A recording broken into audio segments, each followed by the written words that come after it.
Thank you all for joining us. My name is Ken, Director, and I am joined this morning by a longtime friend and highly respected colleague, Andrea Northrup of the Insurance Office of America. I want to make a few introductory comments. If you are here to discuss what happens when there's a water leak, that's a different webinar. So if you're interested in that, I invite you to go to the firm's website and see when that class is being taught next and see if there's a recorded version of it.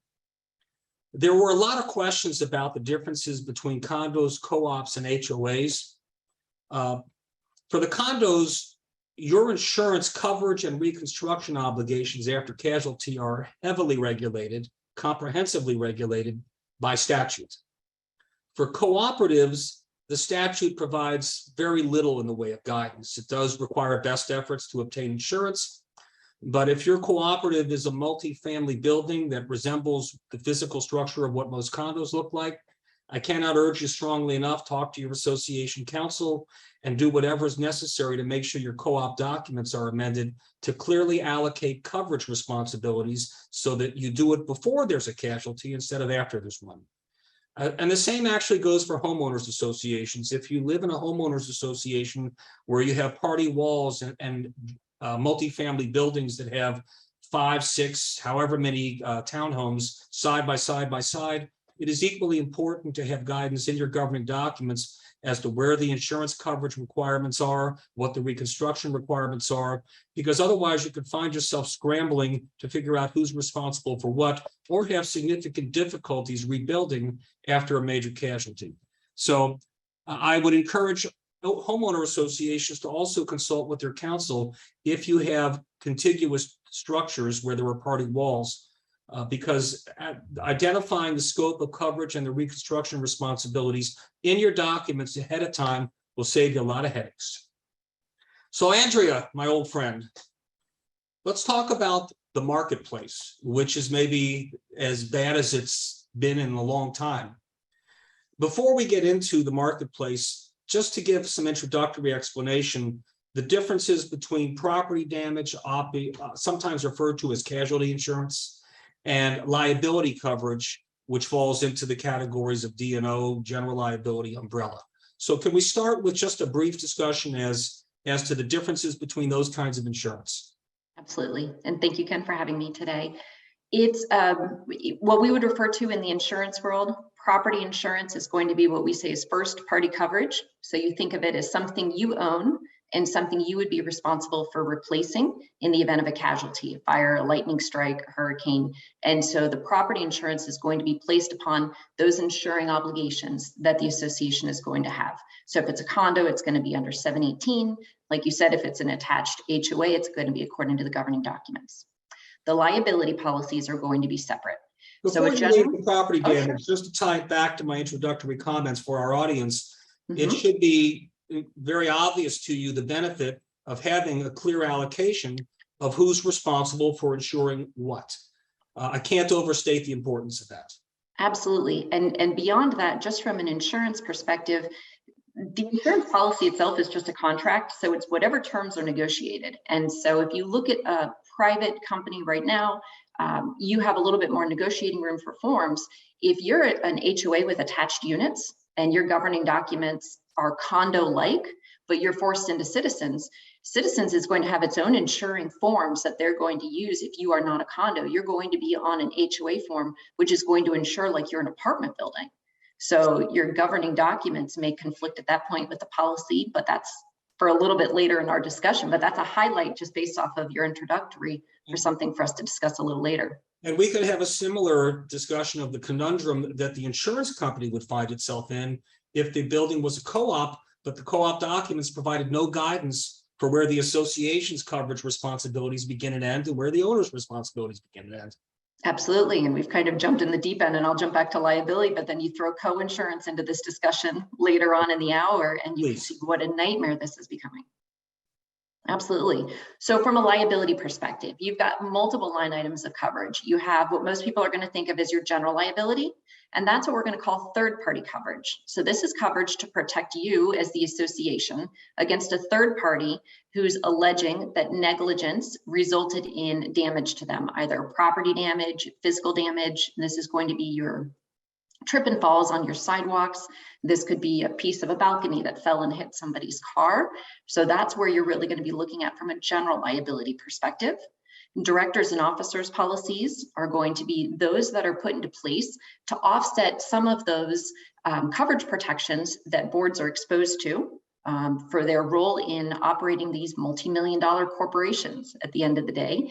These statutory corporations that are trying to abide by the governing documents or Florida statutes as they're set forth. You're going to have fidelity bonds. Those are going to be probably called employee theft. Before you leave D&O coverage, Andrea, which has always sort of been a conundrum as to what it actually covers, I think it's important to make clear to the board, and we'll discuss this further later, that there's no insurance for not having insurance. Do not assume you can look to your D&O coverage if you wind up making a bad decision not to get adequate insurance or to hike the deductible beyond what your owners can afford. I also want you to confirm for the people listening, my understanding, which is that D&O coverage does not cover property damage. So the attorney in me always has the caveat, we have to look to our forms first to see what's covered and not covered. Generally speaking, a director's and officer's policy is most likely going to have an exclusion in there for arising from or related to, which is very broad, property damage. It could be loss of use. It could be loss of value. It could be the structure itself. Otherwise, if we have a $50 million building, and let's go out and buy really high D&O limits and then say it was a business judgment decision to go without wind coverage. And then if the board gets sued, rely upon our D&O. That doesn't make logical sense from an insurance world. So what they're looking at from D&O is more along the lines of there's a lot of what's not covered as well. Bodily injury, illness, disease, death, sickness. That's why you have these multiple players of policies that all have to come together. If you as a board decide not to fix the sidewalk and that's what somebody trips and falls over, the board decision, if it's excluded because it's a consequence that resulted in bodily injury, then we need to look to the the general liability policy, because the directors and officers policy has been pushed to the side. And then we have to evaluate sudden and accidental occurrence under the general liability. So the directors and officers is more, did we notice our elections? Did we notice our meetings? Are we enforcing our governing documents? Some directors and officers policies may have defense only for failure to maintain or obtain coverage. If they're looking at a decision to go between a 3% deductible or a 5% deductible, that policy may, a big may, offer defense to the board. But if it's found that the board was unreasonable or there's a judgment or a loss or a settlement, the policy is going to exclude that judgment, loss, or settlement. It's only going to defend. So that's a small amount of carve back for coverage that a board may see in a D&O policy. In general liability, from our prior discussions, you were talking about some of the things that are to be avoided. Particularly the construction exclusions, the lack of a duty to defend. I mean, we're going to talk later about the question that's burning in everyone's mind, which is what can we do to save money on insurance? And at the end of the day, the answer may be not much, but people will be shopping for ways to reduce their premiums. What are some of the pitfalls for those that look for price at the expense of certain coverages or at the expense of bringing in certain exclusions? Absolutely. So gone are the days, I'd say from about 2013 to 2018, where we had a lot of markets jumping in. There was really great coverage. And you and I were doing webinars about all the forms to ask for, all the endorsements to add on, how to get all of that great extra coverage. And now we're in the foot, it has gone completely in the opposite direction. The shoe is on the other foot, I should say. And when you're looking at it, and now you're saying, what to avoid, because now carriers are adding on an incredible number of exclusions. And so if the only thing you're looking at is going to be the premium, I can tell you your premium is probably going to directly correlate with the amount of coverage that's been removed.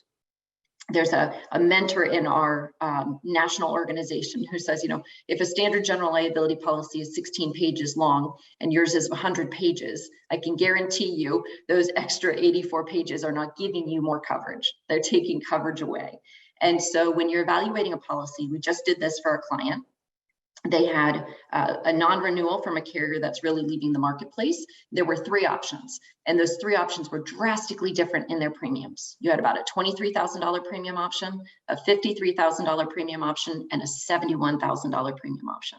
If we stopped there, that would be a no-brainer. Most of your boards would look to the least expensive premium because they're trying to save coverage. But when you get down to it and you did a forms coverage analysis, you would see that the 2 lesser expensive general liability options had full exclusions for construction-related activity, independent contractors, subcontractors, temporary workers, leased workers. And this is an organization that is going to be doing concrete restoration in the next 18 months. So if you look to skimp or save money, you may be costing yourself a significant amount of money down the road if you don't understand what you're giving up to save yourself a few dollars. So and one of our listeners raised the question, are bids required for insurance? And in any context where the board is soliciting competitive bids, which is always a good thing, whether the statute requires it or not, they have to be apples to apples bids. And I want to underscore the point that you were just making, that if one policy for $71,000 affords you wall-to-wall coverage, and the cheaper policies have important and potentially impactful exclusions, those are not apples to apples bids. Absolutely. And the amount that you save on the premium could be more than offset by the expenses you incur for which there is no insurance with a policy with, as you say, 100 pages of attached exclusions. Absolutely. So in that scenario where the question was raised about getting 3 bids, that's what we're looking to do. If you are meeting with your risk consultant and you're interviewing them and you're saying, okay, how do you evaluate the quotes that are coming in? How do you present these multiple bids to us so we understand exactly what we're choosing from? Because if it's 5 brokers and those 5 brokers all have access to the same markets, how do you delineate then who's doing the comparison between them? Who's going to sit down and read the forms and the coverages and the analysis? Or do you hire that single risk consultant to speak with all of those carriers and then do that analysis and send it back to you? I assume your recommendation would be to hire a risk consultant knowledgeable of the coverages and the exclusions so that you can get some expert advice. I mean, boards are protected by a common law concept called the business judgment rule, which means that a judge is not going to substitute his or her judgment for that of the board as long as the board acts reasonably.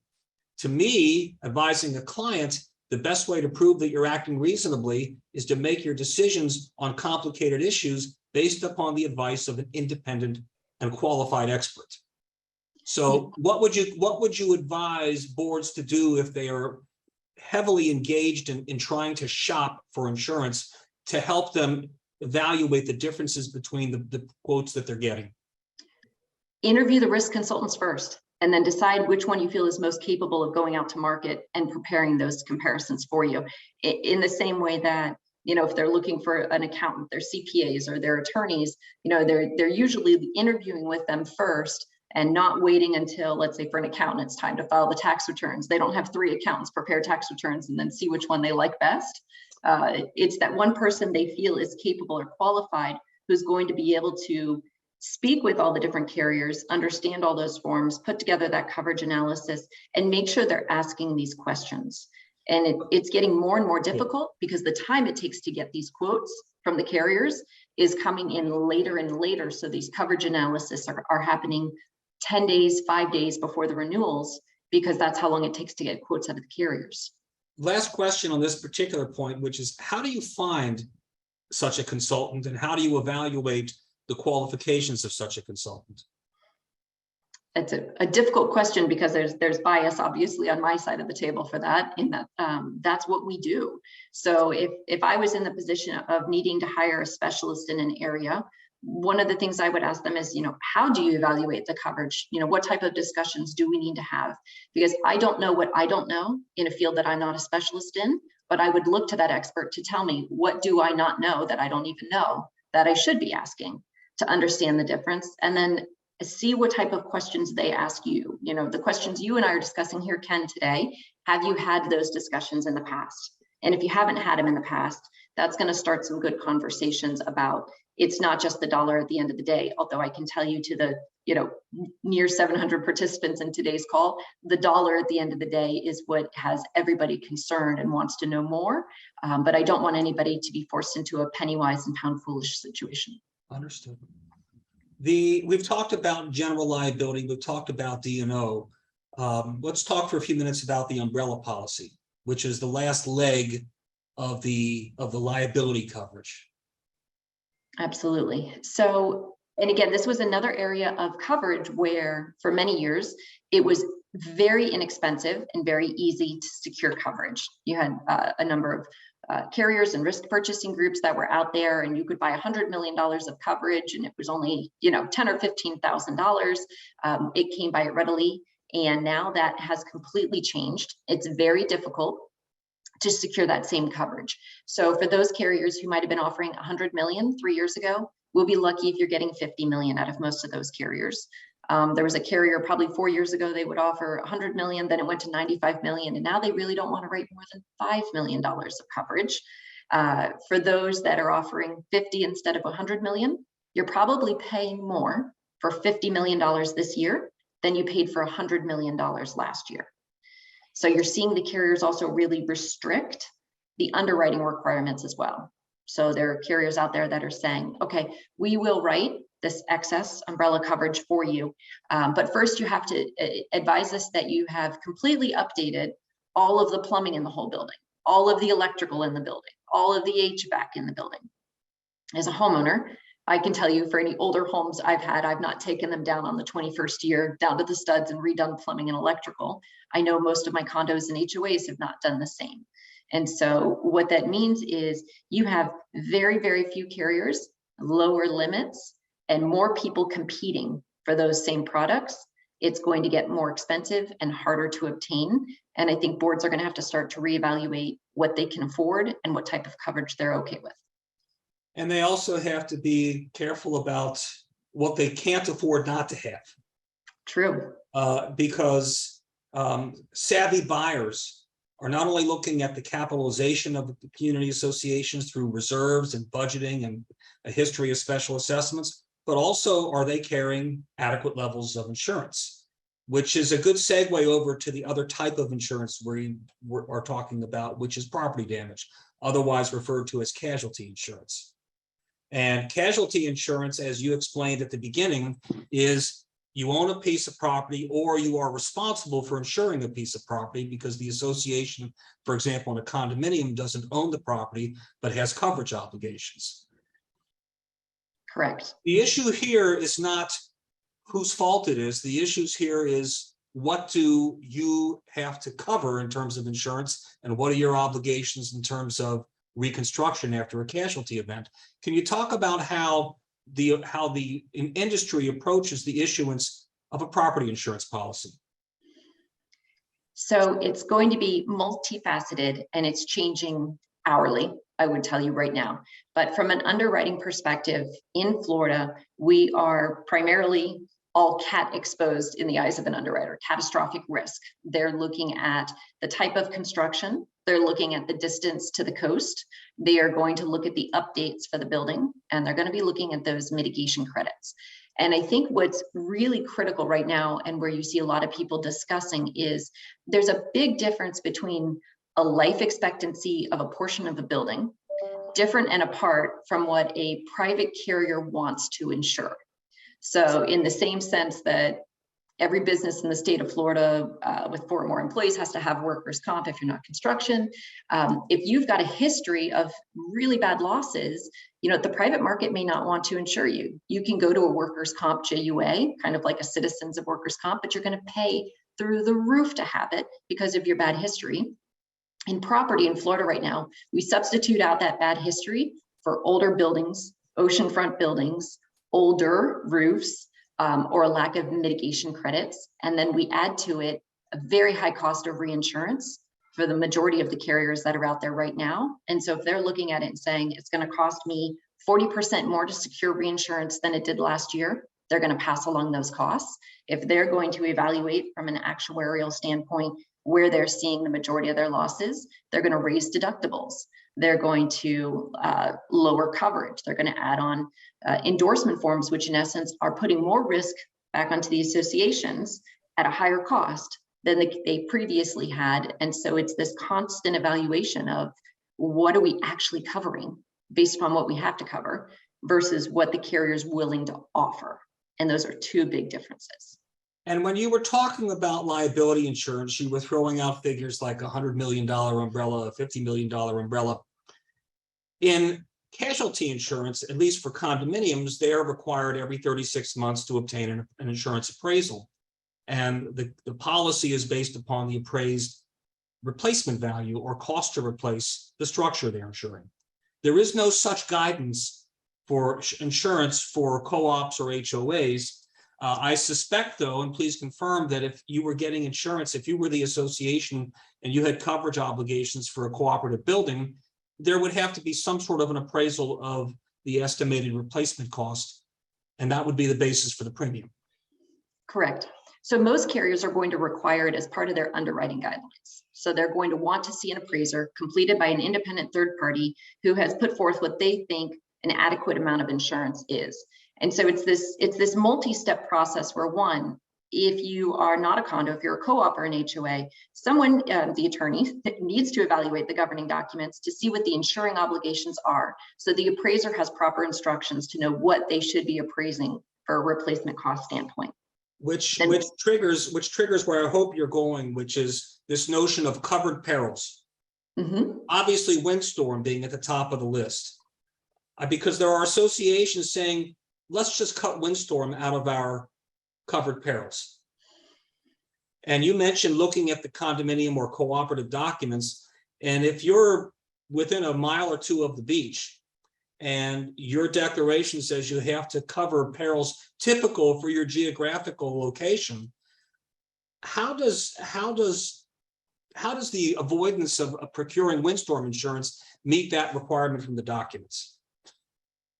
I think there's going to be a lot of discussion that needs to be had about the lack of D&O coverage if that's the decision that's going to be made by the board. Okay. Because the decision to forego a covered peril to save money is going to be a short-term decision.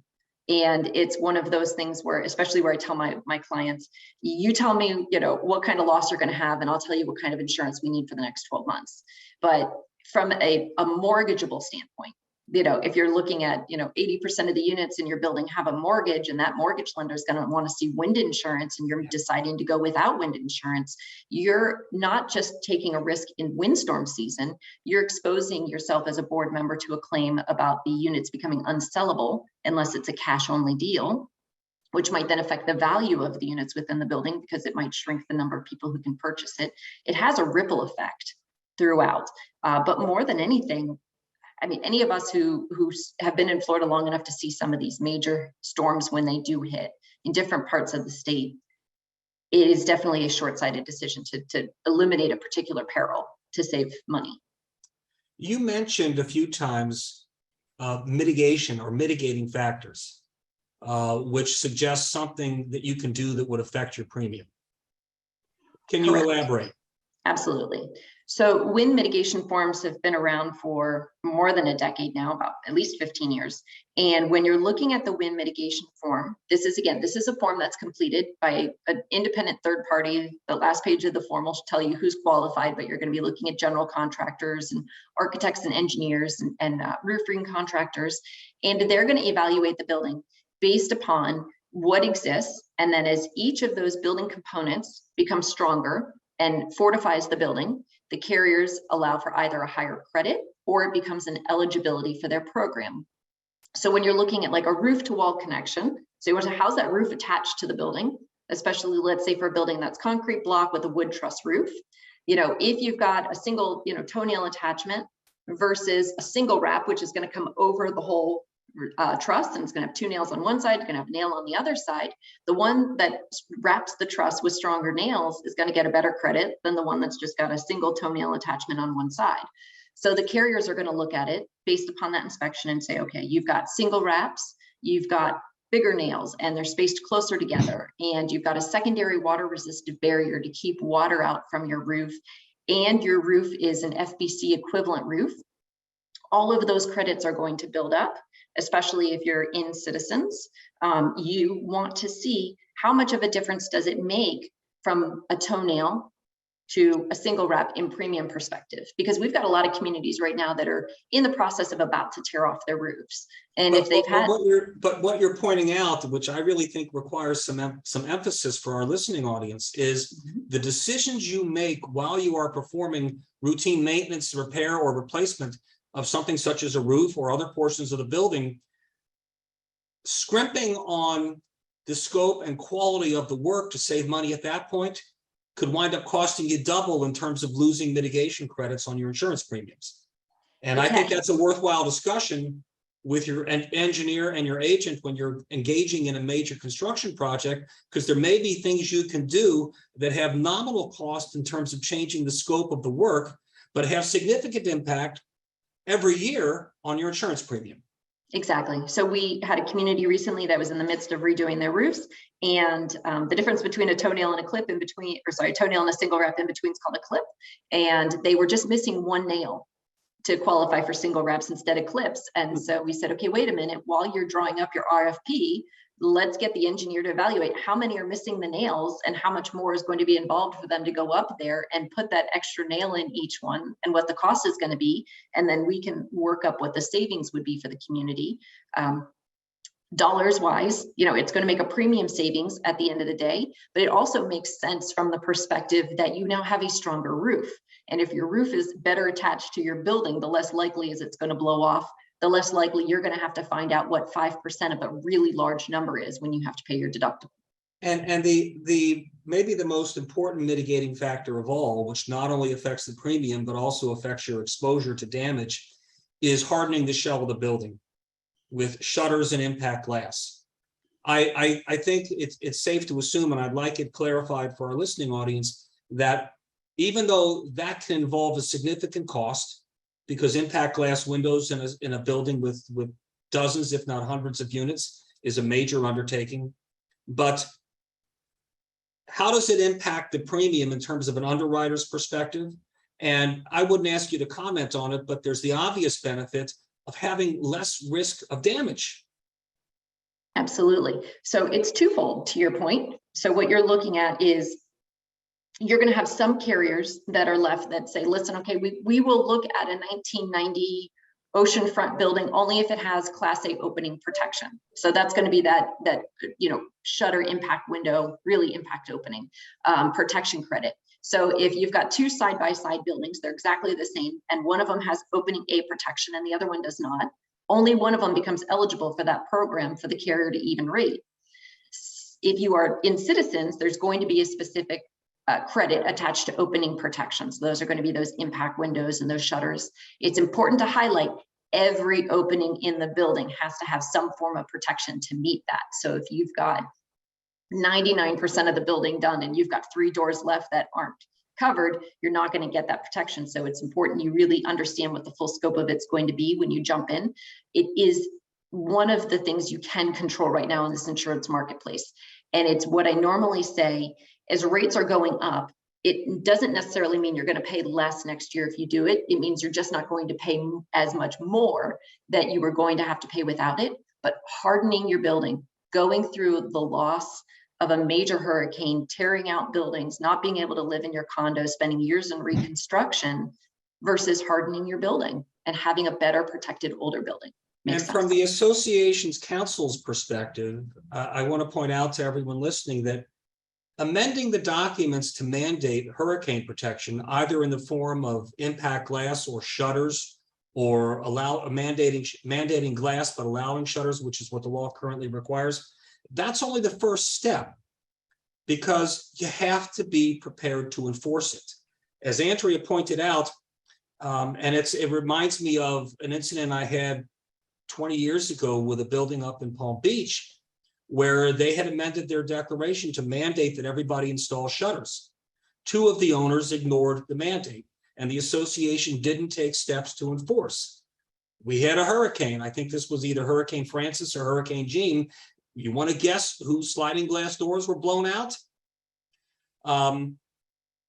you have to enforce these provisions. Not only is it important to put mandatory hurricane protection into your documents for all of the obvious reasons, but the boards have to be prepared to take steps to enforce them. You made a comment earlier about the insurance company looking at your history of losses. And some of the questions that we received this morning or in advance of this morning involve the impact of making claims, and some associations being reticent to even pursue a claim for a matter because they are afraid that it will have an impact on their premium. Can you speak to the thought process that a thoughtful board should go through when they are confronted with a potential loss and the decision on whether or not to file a claim? It's a difficult one if you don't know the full extent of the loss. So when you're evaluating it, if it's a very straightforward, small, first floor water loss type of situation where you're maybe right at deductible or maybe $1,000 over deductible for the association's portion of the damage, evaluating how that's going to look, the carriers are going to look at it from a perspective of frequency and severity. So if you have multiple small water losses in your building, that's going to highlight to them that there's some sort of plumbing issue going on within the building. And they're going to consider that when they're either A, going to actually decide if they're going to offer coverage or not, or B, what type of deductible, their all other peril deductible, or they might put a separate water deductible on the policy. Severity would be another situation. You may not have had a lot of water claims, but you had one $300,000 water loss. And the carriers are going to look at that as well. And so they're going to make that same decision. They're going to say, is this a problem within the building itself that we need to be worried about? Is this a one-off spike loss that's hard to replicate and isn't going to happen again?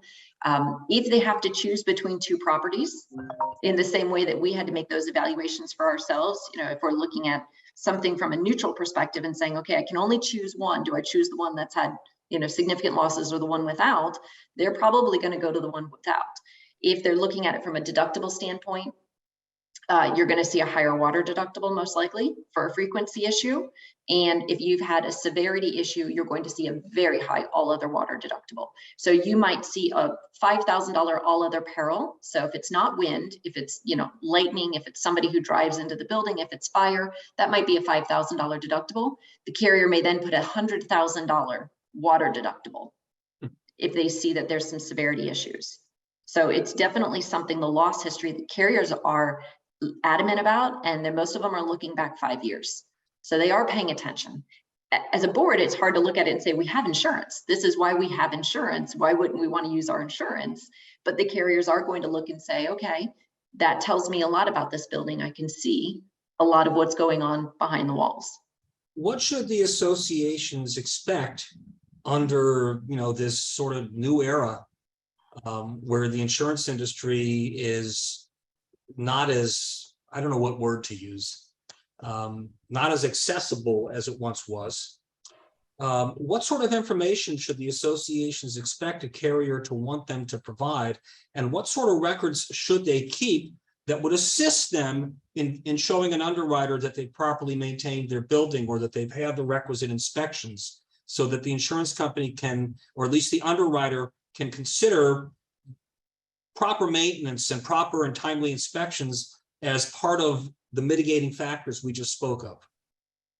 It's a fantastic question. And so it's one where we're going to be addressing updates is a critical factor. So if you're looking at an older building, especially, if we can point to the fact that they have already maybe done their concrete restoration and they've switched everything over to impact windows, and they've recently redone, their major sewer lines in the building, and they've done building-wide water heater updates throughout. Those are all going to be things that may change an underwriter's perspective from a no to a maybe, or from a maybe to a yes. Because at this point, and you're right to have a lack of word in this marketplace that's in complete disarray, we have to sell the condos to these carriers that are left, because they have made up their mind that there is not as much capacity, and where they're going to spend it has to be on a good risk. So if we have, the appraisals and the updated wind mitigations and the contracts and the notice of commencements and the completions, that's all going to be critical. Post Surfside, what we are going to be looking at are engineering studies. And this is not just for the property coverage, but we have general liability carriers and directors and officers carriers that want to see engineering studies. And not just for those buildings that were, Miami-Dade or Broward County. They want to see the equivalent of that for a 40-year-old structure now in the state of Florida. They want to see an engineer who's put feet on the ground and walked the building and signed something that says this building is structurally sound before they're even going to start discussing property quotes or liability quotes or directors and officers quotes. One of the coverages that I have recommended over the years, which may now be, a prayer, because we've referred to so many times already to older buildings, which means that they were built several versions of the building code earlier than today. So one of the coverages that I have often suggested to my clients who operate older buildings that they should explore is law and ordinance coverage. To my recollection, Citizens almost never offered that coverage. What is the availability of that coverage today for older buildings?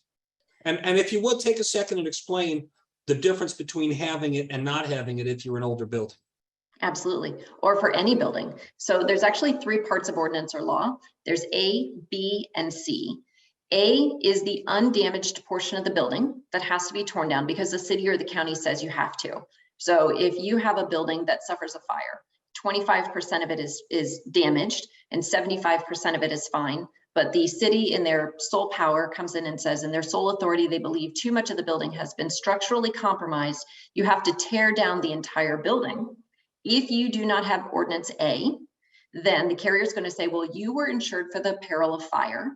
25% of the building burned down. Here's your money for 25% of the building. The remaining 75% was fine, except for the city making you tear it down, and you are not going to get any money for that portion. If you have ordinance A, let's use that, say the same building is a $10 million building, and you're forced to tear it down, then you're going to get $10 million to put the building back up. Then you have coverage B, is the cost to demolish that undamaged portion of the building. And so that can be critical. It can be very expensive to tear down a building to demolish it. You might need some abatement just to get the contractor to come in there and do it safely and haul it all away.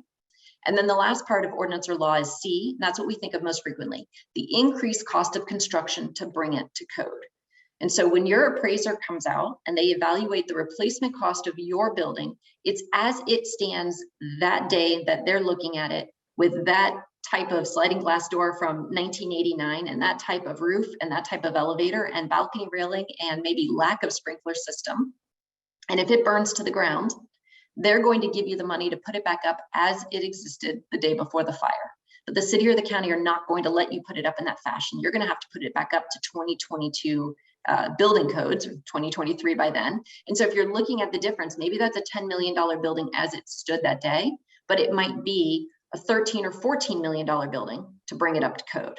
And so the difference for C, ordinance or law C, is between as it stood to bringing it up to code.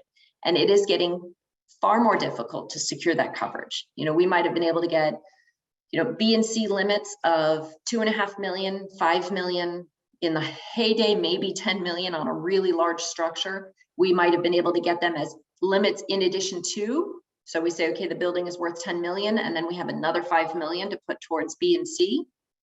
For the majority of carriers that are offering it now, if you have, let's say, $2.5 million of, let's say you have full A, so whatever you schedule the building limit as, and then your B and C is 2.5 million. A lot of times now it's going to be sublimited.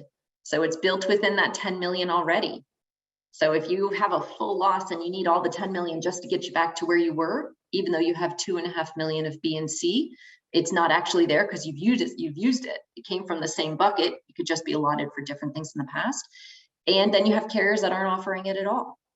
And that's another thing that the boards have to make that decision when you're comparing multiple policies and saying, okay, this one offers ordinance or law, and this one does not. You have lenders who are going to ask, does the building have ordinance or law? And if the answer is no, the second question is, was it offered? And that can make a big difference because they want to know, did you just decide not to carry it, or was it that you just couldn't get it? And so that comes back again on boards to evaluate, how are you going to spend your money, but what are the ramifications of those decisions throughout the community? And they appear to be potentially significant. Hugely. While we're on this subject, a related subject, which is, where do citizens fit into all this? Ideally, Citizens is a market of last resort. Realistically, last I heard, I believe, is that Citizens is growing by about 8,000 policies per week right now. That was, I think, 5,000 policies per week back in March. Earlier in the year, I would have said they'll expand beyond 1 million policies. Now I think it's 1.2 million policies in the state of Florida.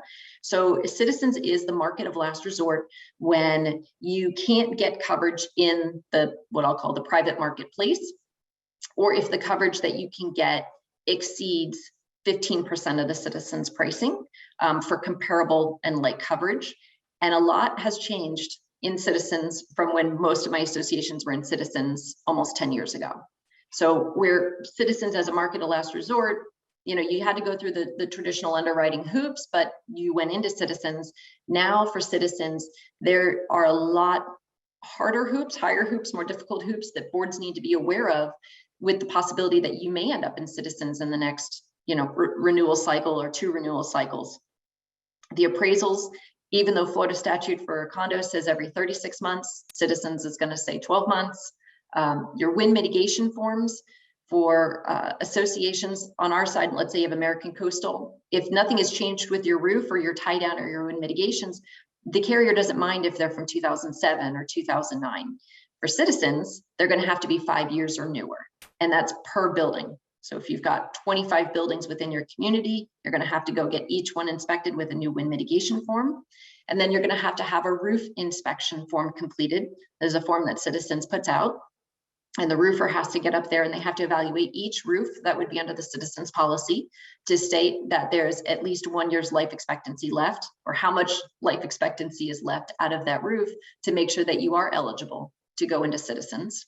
And what's very difficult is you really only have a start to finish window of about 30 days prior to your renewal to figure out the Citizens pricing by collecting all of this material, finding out what the private market is going to offer, and then binding the coverage. It's very difficult, time consuming, but also a reality for a number of associations now. And Citizens, and it's been 10 years since I've looked at this issue with Citizens. Citizens is a different animal in terms of where it finds the funds to pay the claims. The last time I looked at Citizens, they have sort of a waterfall, because the assets available to cover claims compared to the tremendous scope of coverage that they've issued is vastly different. It's like those old self-insurance funds. They had $1 billion worth of risk against $90 million worth of funds. And of course, all the buildings were within 3 miles of each other, which was kind of a silly concept. Does Citizens still have the waterfall where its policyholders are assessed? So there is still a structure of special assessment, and it's one that every association needs to evaluate as kind of a, if you have no choice, you have no choice, and you have to end up in Citizens. But if you're choosing between Citizens and somebody who's 25% more expensive, just because you are eligible to go into Citizens, you need to really evaluate what that means. Because if you've got that potential special assessment, and I'll have to pull the form, so I apologize, I believe it's up to 45% of your premium could be special assessed in a single year to satisfy a shortfall of funds for Citizens. That 25% difference between you and the private market starts to go away significantly, but then you also need to do those coverage analysis forms. Is there mold sublimit? Is there wind-driven rain sublimit? Is there sewer backup sublimits? How do they handle pipe bursts? How do they handle ordinance or law? Do they both have the same co-insurance? Does the private policy have agreed value? So there's a lot of factors beyond just the bottom line premium. But if you have to go in Citizens, you need to do it eyes wide open and know exactly what it is, because it is not usually apples to apples of the regular market. I want to shift to, we have about 15 minutes left, so I want to run through a lot of our topics relatively quickly. Deductibles. What can associations expect in terms of meaningful options in terms of setting their deductibles? This ties back in a bit to where we were at the beginning of the conversation, which says it's more about what the carrier is usually willing to offer than what the client could ask for. So in the past, we had 3%, 2%, 1% deductible options, and people could choose between. For several carriers that are very large in the marketplace, they're doing automatic 5%, American Coastal Tri-County, 5% hurricane calendar year deductible, regardless of where you were last year. So if you had a 2%, your renewal is going to be 5% when it comes in. You're going to see that for other carriers throughout the state, where they're going to look at it and say, okay, we can write this business, but we can only write it at this higher option. If you are still seeing deductible options where you get to choose between a 3% hurricane deductible and a 5% hurricane deductible, that's fantastic, because I think you're going to be in the minority in the next 12 months. However, what seems like a small number can be a large number. So I'm a spreadsheet kind of person. So I say, okay, let's take worst case scenario. What's an extra 2% actually mean when you multiply it by $20 million of insured value? And then you only have 100 unit owners to share that deductible difference versus how much you're saving in premium divided by those same number of unit owners. Because there's a lot of Monday morning quarterbacking where everybody's gonna say, I gladly would have paid an extra $70 last year not to be assessed an extra $5,000 during the hurricane. And the same analysis could be applied to those who are saying, let's increase the deductible to 10% or 20% or 30%. Correct. I think you're gonna have a hard time finding carriers. The expression on your face tells me that you don't find that to be a visionary approach getting insurance. No, I don't strongly recommend it. I mean, if you are, a private equity venture that has $1 billion portfolio and you're solely responsible for it, that's one thing. It's completely different when you have to answer to Fannie Mae or Freddie Mac as to the decisions for your deductible, because I believe many of them, correct me if I'm wrong, but I think 5% is as high as they're going to allow them to go. Not many carriers are going to let you go higher than 7.5 or 10%, even if you can. But it has to make dollars and cents for the individuals, and everybody within the community would need to know. You as the attorney, and this is a long-winded answer, I think in 718 there's something about like the reasonableness of the deductible to be selected. If everybody else is at 3 and 5 and you select 25, that might be a hard sell when it comes back by a unit owner who's upset at that assessment. And you mentioned Freddie Mac and Fannie Mae as the people you would answer to. You should also bear in mind, my friends on the boards that are listening, that the owners who will applaud you for saving a few $1,000s on the premium today will be the same ones who will be out with their torches and pitchforks when you have a casualty event and they find out the deductible is going to cost them all considerably more than what they saved in the premium reduction. 100%. So, let's talk for a few minutes about some of the ramifications of the things people are looking to do to save money on insurance. For example, I'm asked, what do we have to insure for full insurable replacement value? And what if they don't? What if the full insurable replacement value is $80 million and they decide that we want to insure for less than that? Now, the first thing I will point out before you give us the insurance perspective is that if you're in a condominium, you have to look at your governing documents and the statute, because your coverage requirements are dictated by law and by contract. But in a co-op or an HOA, you may have more flexibility to address the amount of the coverage you get relative to the appraised insurance value. What is the ramification of making that decision? The largest ramification is going to be a co-insurance agreement on your policy. So whether or not a carrier will sell it to you versus whether or not you understand and are going to be able to be okay with what that's going to look like at the time of loss. And so co-insurance, which some will say is an agreement, I think it's better described as a penalty. That's how I have it written in my notes, the co-insurance penalty. Co-insurance penalty. So when you're looking at it from that perspective, if you say it's $100 a square foot to replace the building, and I'm only going to buy $80 a square foot, and the carrier says, okay, we're going to sell you $80 a square foot. However, there is a 100% co-insurance agreement on this. What does that mean? At the time of loss, they're going to do a valuation on that building. And if you are insured less than 100% to the replacement cost value of the building, they're going to penalize the loss by every point you were underinsured.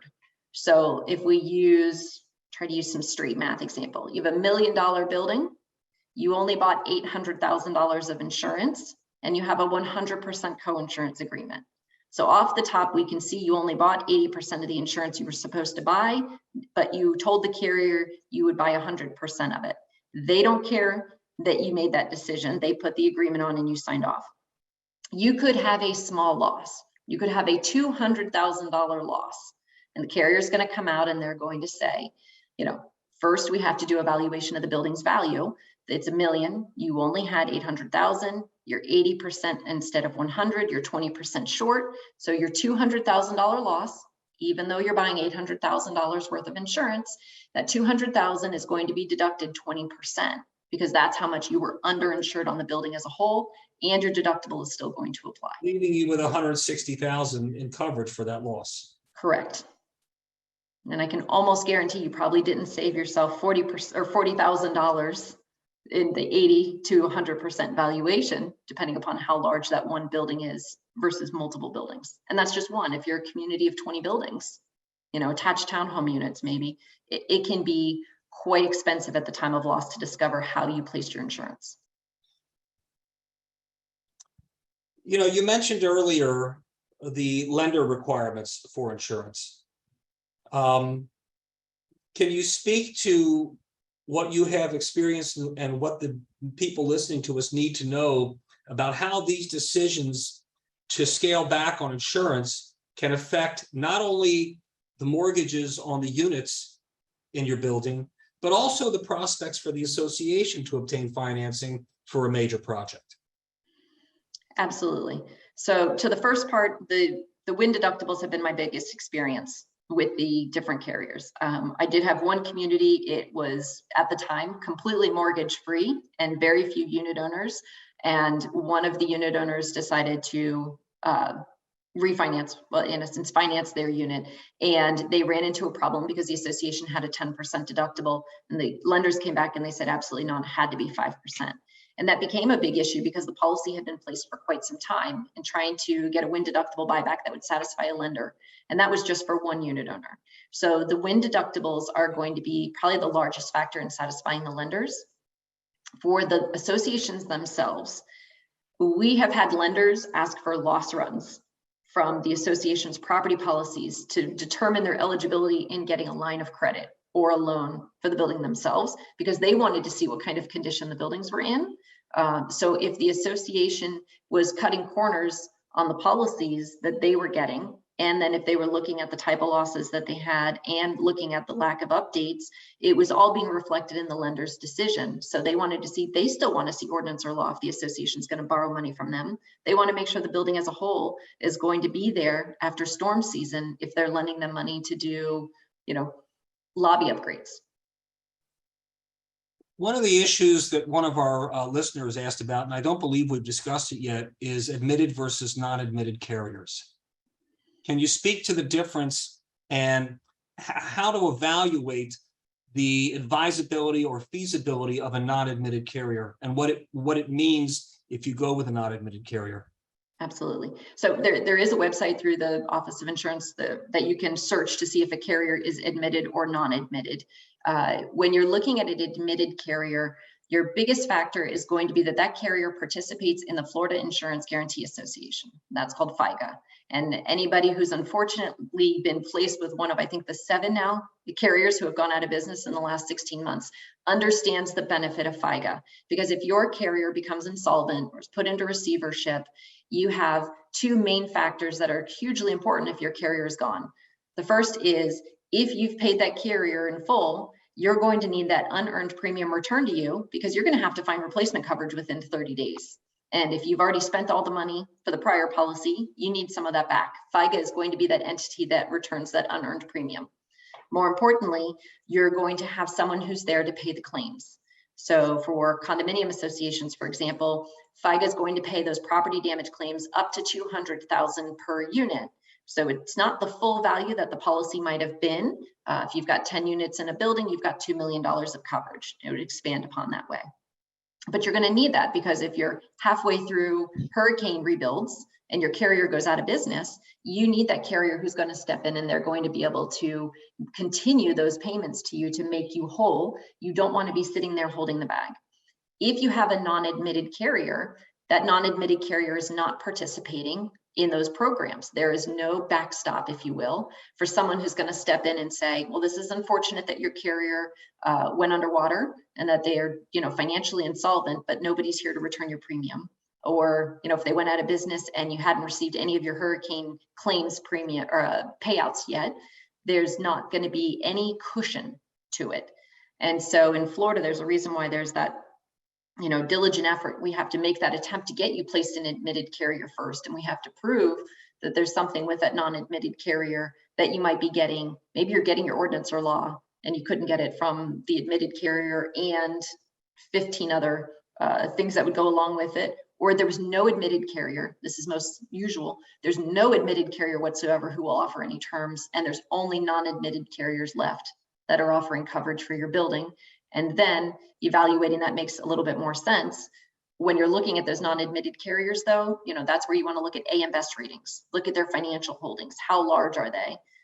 Is this a long-term company that's been around for 50 years, or is this a company that started 2 years ago? Those are important factors to evaluate. One of our listeners posed a question that has been at the forefront for many years now, which is, how does the prevalence of rentals in the community impact insurance, both casualty and liability? Right now, tremendously. So the number of short-term rentals, and it may be defined differently between different carriers, but if you've got 40% short-term rentals, if you're in a position where you have to go to Citizens, for example, you could be outside of their 25% or less transient occupancy, which is what keeps you in that commercial residential classification. If you get bumped out of that, your underwriting has to be moved over to commercial non-residential. So then you're going to start seeing building caps. So your availability to get insurance, if you're in market of last resort, is going to be affected.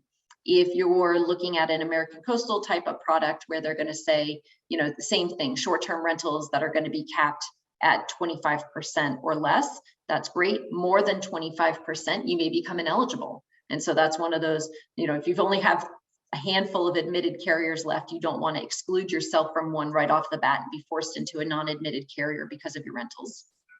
The general liability perspective is going to be the same. Rentals are disfavored among general liability carriers. There are more claims. Renters file more claims. There can be more water damage claims. If there's not ownership of that water heater and they see it dripping, they may not report it as quickly to a landlord, so that when it fails and floods the neighbors down below, and then the association gets dragged into a lawsuit. So rentals, especially short-term rentals, are a huge factor from an underwriting perspective. Associations will pay more money for having more short-term rentals within their communities. And the prevalence of short-term rentals, I'm sure, varies geographically within the state of Florida. For example, my colleague in our Fort Walton Beach office would tell me that in the Panhandle, short-term rentals are commonplace, and they are accepted and even encouraged to generate revenue from the units there. Whereas, say, on Palm Beach or on the beach in Boca Raton, they may be very much viewed with disdain by the owners in those buildings as something they don't want to see.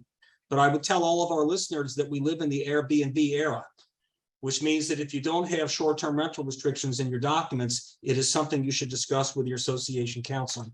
Andrea, I want to close out by addressing one of the other questions that was raised, and it's a good question, which is how the recent legislation, Senate Bill 4B, is going to impact the relationship between the associations and the carriers.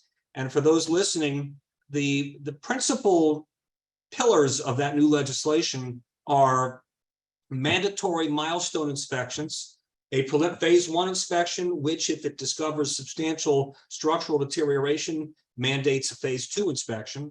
And secondly, what's called a structural integrity reserve study.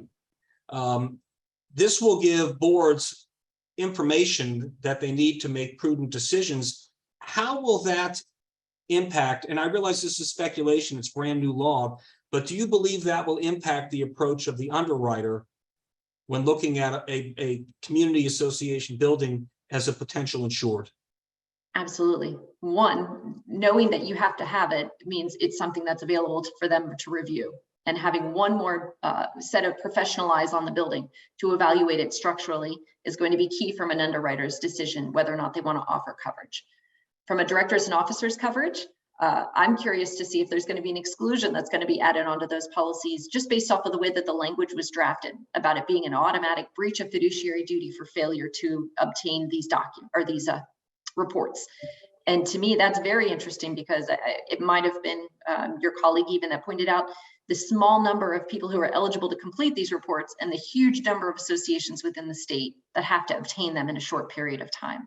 And so I'm curious to see if they're going to say, you know, what steps have you taken towards obtaining it? Have you obtained it? What's your timeline for obtaining it? Or if there's just going to be a straight exclusion for any claims related to failure to obtain it. So this is going to be kind of unprecedented waters as it relates to those inspections. And for those who might think about winging it when answering these questions from the insurance company before they issue a policy, you're already shaking your head. So the applications, you know, normally if you read the bottom of the application, it's going to say, you know, these are to the best of your knowledge, truthful, and there's usually a fraud statement that's attached to it, that if you fraudulently complete the application, that it could void coverage, or that the application becomes a warranty to part of the coverage. So you don't want to chance coverage. It's one of those situations where it's better to air out all the dirty laundry, get someone to sign off on what's going on, and knowing you have that coverage in place than trying to hide something that's going to come out in discovery, because that's why they have those reservation of rights letters. Hey, listen, as of right now, it looks like we have to cover you, but if we find out there's something wrong, we're out of here. And many of you have experienced the changes in the questionnaires that come from the mortgage industry and in the wake of the Surfside tragedy. And I have advised clients, as a matter of course, do not attempt to offer an opinion on the condition of your building if the prospective lender asks for it. Neither the board members nor the managers are qualified to render that opinion. You can certainly offer to make reports available, inspection reports available, but you want to respond within your scope of knowledge, within your scope of expertise, and honestly to these questionnaires to the extent you're going to respond at all. And is it reasonable to expect, Andrea, that the insurance industry is going to take a different approach now to the types of questions and the types of materials that it asks for from a potential insured? Absolutely. You know, as more of this information comes out, as they have time to study it and evaluate it, you know, the quick approach is going to be full exclusion. The secondary approach is going to be, you know, the same thing. Our questionnaires are going to become twice as long. The information they're going to want is going to become more detailed. The time it's going to take them to get through all of this documentation is going to be longer, which means the amount of time that the associations are going to have from the time they receive a quote to bind is going to get shorter. And with that, we're a few minutes over our time, but Andrea, as always, a pleasure and a wealth of good knowledge with regard to the issues of the day. I want to thank you so much for taking part in this with me. Thank you for having me. And to everybody who attended, on behalf of Andrea and myself, we thank you for your attendance. We thank you for your attention. And we hope you got a few morsels of useful information from our hour together. And with that, I will say, have a good afternoon and thank you very much. Have a great day.